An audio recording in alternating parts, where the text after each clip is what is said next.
Nation, Sanbonan Bafetu, and welcome back to Football Trends with me, OQP. Now, in today's video, or the latest video, I have some latest update in terms of Luke Batman, Liam Ben, Asante Kotoko, and also Cape Town Spurs. But also, we do gonna be looking a little bit on Ufawa's Basadi, not too much, but a little bit, and then also we're gonna be looking at the update in terms of how Kaizer is not necessarily update, but how what to expect from the team that we're going to be playing against, which is the team called Asante Kotoko.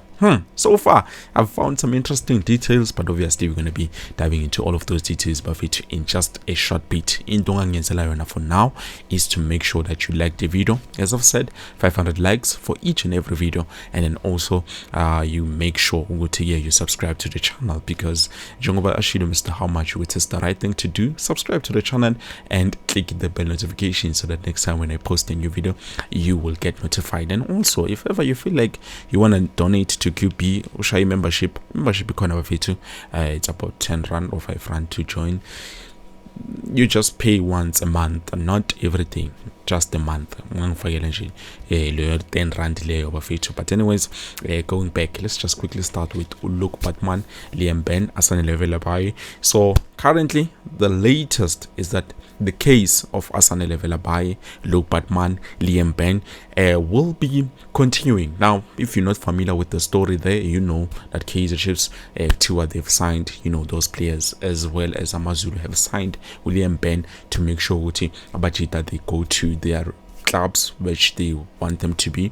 But the problem is Cape Town Spurs is refusing to let the boys go, and we know that according to the laws so far, if ever a player a team gets relegated 2 times, we've spoken about this before, but I do not want to touch or a lot on that, but quickly, when the team gets relegated 2 times, it's now considered unprofessional. It's an unprofessional team. So at the end of the day, those contracts automatically they become void or something like that, if it's long as but it's long as mean something like that. And then that's where you see players being able to move from that team to go to another team, because even though Cape Town Spurs has been relegated 2 times, they still need clearance. Why so far, but we do know what they need clearance, and apparently the case obviously is still going on, and Tiwa Zukubega on the 31st of July, which will be on the 31st this month. So Tiwalana, the league prosecutor, which Uzola Majavo, and also former Kaizer Chiefs star known as Usboni Sokaka, and Mamelodi Sundowns legend Matthew Booth, also those 3 so far will be or are part of the PSL disciplinary committee, which is the DC. So there's a lot that is going on, but anyways, so far so on. After the 31st, how do we continue from there? So the battle is still there in Joe Mangshilo. It's not going to end anytime soon, but we do know for a fact now actually the battle is ongoing, and we still have to wait for more information in terms of what is happening. But so far there's no smoke without fire. And then also, what else did I say we're going to speak about? Pasadena. Well, there's nothing special about it. The only thing that I can say is what I did say earlier on, at the end of the season, if a team is interested in Fawas Pasadena, they will sign him. The only problem now is the fact that Chita did sign Mabasho a long-term contract or a long-term deal, so they need to buy him out. And Mamelodi Sundowns just went to FIFA Club World Cup, where they generated millions and millions of cash. So they went to Stellis, they wanted to sign Pasadena, and then what you know is too expensive. And then now they've went back and they are looking to sign him. So as I've said before, maybe with us it could have been the problem of the pricing, but as I've said before, Cheetah, if there's a team that is interested in signing him and they are serious, they are going to get him. So what they said, Usokala Duma, the day yesterday, or it was the day before yesterday, where we talked about Noctua, they are looking for a replacement. Apparently, it looks like it was true. But anyways, I do not trust everything that they say. As big as they are, it's not everything that you need to regard as being honest, because sometimes, man. But anyways, it's fine, guys. And then now we look at, the team that we're going to be playing up against this coming Saturday, the team called Asante Kotoko. Now, guys, to be honest with you, Abachita, they finished last season on number 4 with 58 points, and number 1 was Gold Stars with 63 points, which they did very well. I feel like they did very well. The difference is not too much. Tina, this side at home, I think we played 28 to 30 games, and then Bona, they played around 34 games. So yeah, okay, they are not that far, because they could have done a bit better. I understand Tina Kaizer Chiefs did not do a lot. We struggled a lot, but it's fine. So we look at the team, guys. I was just trying to analyze and see, okay, what are they capable of, and what is it that we should expect from this team, called Asante Kotoko. Well, so far, with what I've seen, Abachita, they just play simple football. To be honest, it's simple football, but they do intentionally use individual brilliances, because at the end of the day, I've just watched the video from 1 year ago. I saw that they had Steven Mokwala, which was a player that was recently linked with the move to the Glamour Boys. Manje, this June, I remember this June, we were linked with Steven Mokwala too. Now, definitely Nabi is looking at that striker, and I understood why Nabi would have been interested in this striker. But to Steven Mokwala, before he joined, I think he joined Young Africans or Simba SC, I'm not too sure, between those two clubs. I think it's Simba, the team that Nabi went to look for players, or he was just there on vacation. But he was just there on vacation to watch and witness. But anyways, it's fine. So Steven Mokwala, that was the striker, and was performing very well. I think I understand now why Coach Nabi might have been interested in this guy. No, I have to be honest, I understand why.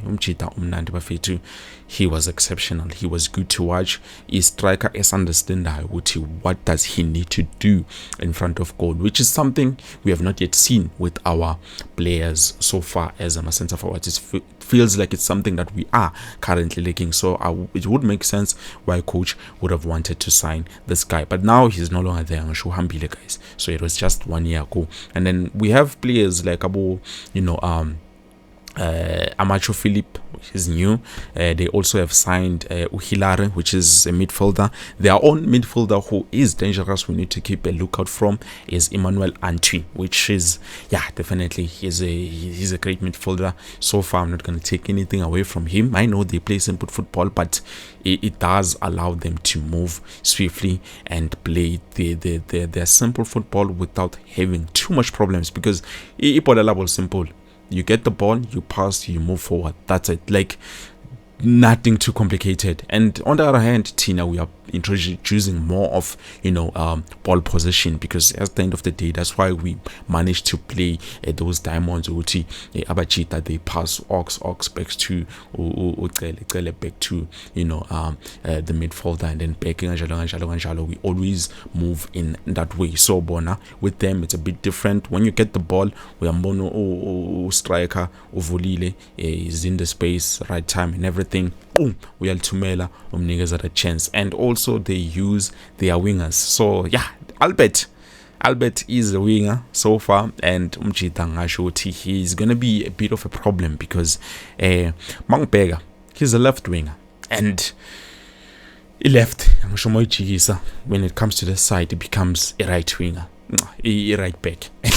And the right back currently, they're gonna have a bit of a problem, because Umchita is pacey and he's good on his feet. He can manage to hold the ball. How is Asante going to play this game? Are they going to be more serious, or they're still going to try and find but so far those are the two signings that I've seen. Philip and also Lord Hilary Adobe. Adobe, something like that. So yeah, definitely. No, we have to be honest. Abachita also, they are good with set pieces.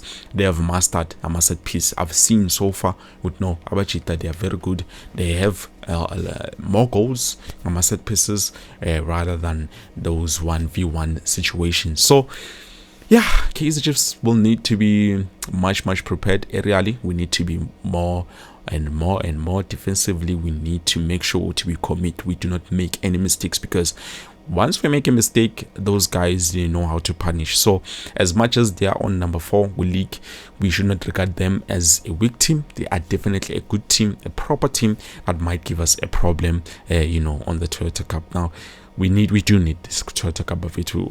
When did we win the Toyota Cup?